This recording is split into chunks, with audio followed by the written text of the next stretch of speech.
guys, I'm Valerie. And I'm Ben. And this is Cannoli. Say hi, Cannoli. Okay, he doesn't want to say hi.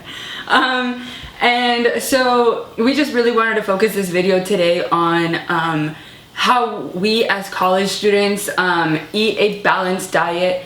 And we realize that this can be really expensive, but we just want to explain to you guys how we stay within our budget every month, even though we are eating a well-balanced diet.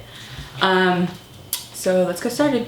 So our biggest money saver, and I know this isn't for every city, we just happen to be in Boston where they have a really good local market. This has saved us so much money, and with like $20 to $30 a week, we buy our groceries for a week for about 2 people.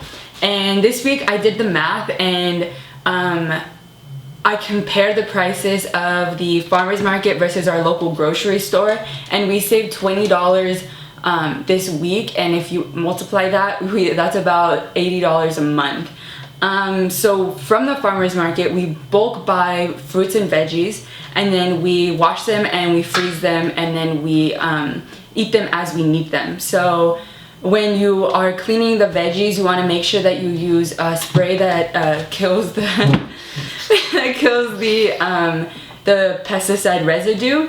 And you want to make sure that you're not freezing greens or asparagus, because as we have learned, those don't freeze very well. So the next tip is to take advantage of your local supermarket's coupons or bulk sales. We signed up for like our local supermarket's coupon and deal program, and it's just automatically applied whenever you check out. And we get really great deals on a lot of stuff we buy in bulk. So like chicken we can get for $1.79 a pound, and then just buy a bunch and freeze it. And then same with the frozen veggies. Sometimes they have really, like, you have to buy a bunch, like 10, but then it's only $10. So and then since we stick to a default diet as per our flexible dieting video, which you should go check out, by the way, other stuff we get in bulk, usually from other places, but they have really good sales if you buy in large quantities. Like protein powder, we got an 11-pound bag.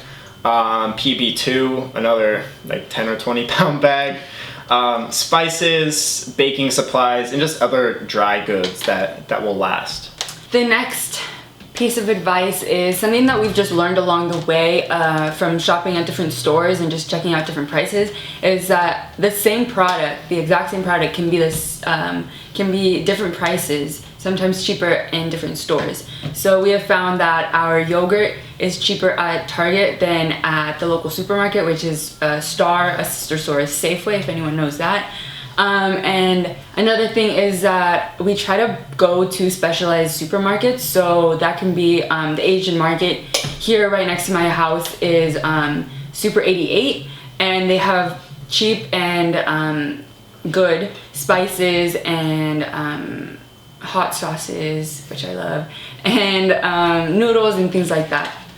Along these lines, if we do go to a store like Target or the supermarket, we end up just buying generic, because it's the same exact ingredients, just at a cheaper cost. So this can be anything from face wash to oats.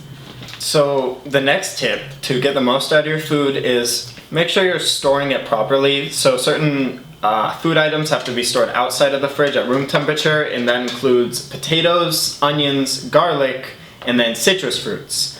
Another tip for stuff that you're storing in the fridge is to keep ethylene-releasing products such as apples, apricots, and cantaloupe away from your greens to prevent them from wilting and rotting really quickly.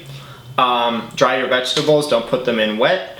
You want to keep peppers in a paper or produce bag, and they'll stay crisp for much longer. And then for herbs, you want to loosely cover them so that it absorbs the moisture, and then put those away in a plastic bag. Yeah, so along these lines, this is probably pro tip number 1, is to cook for yourself. Your breakfast, your lunches, your snacks, dinners, you can save a lot of money cooking for yourself. According to Wheelio, they did a price comparison for prices per serving at restaurants versus meal kits versus home-cooked meals, and they found that at over $20 per serving on average, a restaurant delivered meal is almost 3 times as expensive as a meal kit, and 5 times as expensive as cooking at home from scratch. Yeah, just to re-emphasize, learning how to cook is really important to maximize your ingredients because being able to use certain ingredients in certain types of foods and being able to make those tastes go together is really important. Yeah, similarly, we stick to a meal plan. Most of the time, again, the default diet, this allows us to buy in bulk and defrost things as we need them. So overall, we're saving money. Probably my favorite piece of cooking equipment or a tool for the kitchen is an Instant Pot, or you can use a slow cooker as well. It's really great for maximizing your value, just best bang for your buck because you're saving a lot of time and it's low effort because it's only it's like one piece of equipment and then you just kind of leave it there. And then it doesn't dry out your food. Like it's really good. Even chicken stays pretty moist, and it's just amazing for meal prepping overall. You can cook pounds, 5-6 pounds of meat at a time. Yeah. All right. So we know that cooking for yourself is scary, but practice makes progress. And just remember to buy a bulk and then freeze and defrost as you need. This is honestly something that has saved us so much money. Oh, don't leave me. Okay, he is leaving me. And we hope you enjoyed this video, and don't forget to like and subscribe. Also, cat food's really high in protein. It really is. Not that I would know. Kitty had me. Oh, it's okay. It's okay. He doesn't want to be on camera.